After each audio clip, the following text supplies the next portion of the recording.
If you asked me what I thought it meant to live a wholehearted life this time a year ago, my answer would have been completely different than it is now.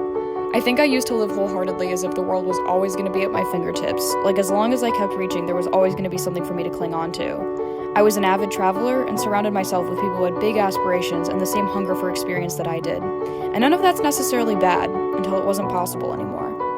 In my mind, there are two distinct time periods in my life, pre-pandemic and now, that have brought me to a new understanding of what wholehearted living is all about. There's no questioning the fact that the pandemic has changed a lot of things and brought an insurmountable amount of suffering to this world. But what it's also made me realize is that for all the loss that's been had this year, there are just as many joys I've discovered and celebrated. At the beginning of the pandemic, I found myself lost in a new world of quiet, slow dullness.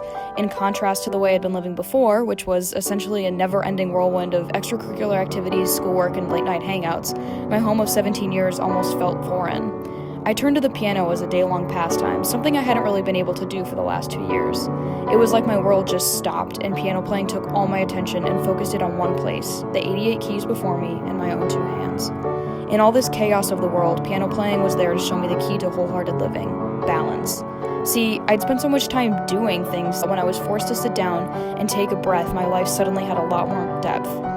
It's that idea of a left and right hand on the keyboard. They need each other to stay equal. They're a reminder that with all bad comes good, and with every worry there can be subsequent reassurance.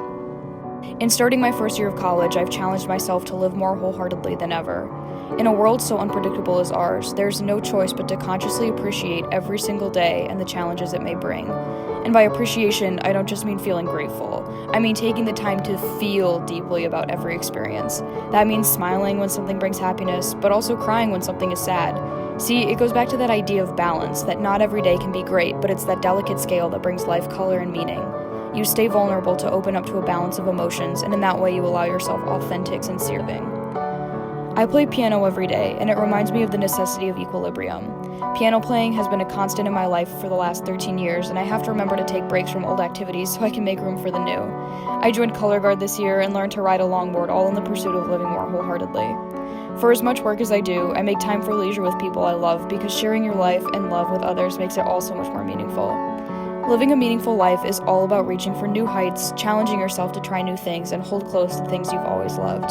You have to grapple a bit with wanting to live large, but remember to love the little things. If you always find yourself trying to tackle the world, you'll forget to notice how wonderful the little things are that surround you every day.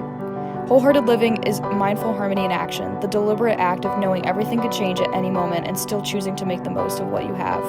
Each of the 88 keys on a piano represents an opportunity in life, and your left and right hand show you how to take those opportunities and make them into something beautiful.